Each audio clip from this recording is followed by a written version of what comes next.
Hey, so welcome back, and I missed something absolutely pivotal.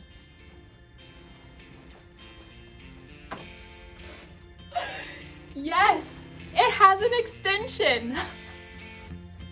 All right, so this is how you do it. You just come right here where the hose is and you pull it up. That comes out right there.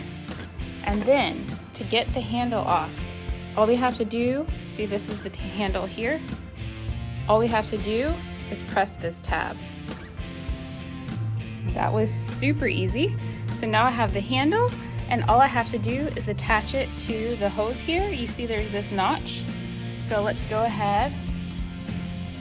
Okay, so at the top of the handle, you'll see that there's this spot that shows lock and unlock, and that corresponds with the knob that's here on the hose. So all you have to do is stick the knob in here and then twist it to lock.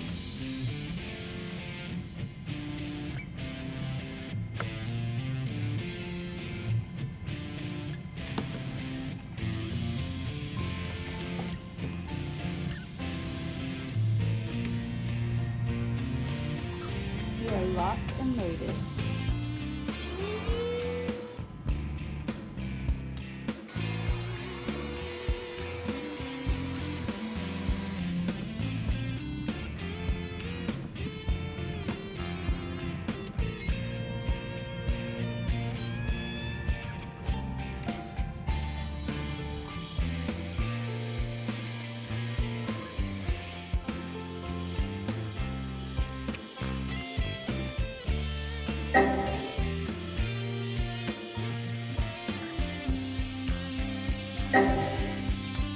You guys, once I realized this was a major game changer. On top of all the other things I already talked about in my last video, talk about finding out there's an extension on this baby too.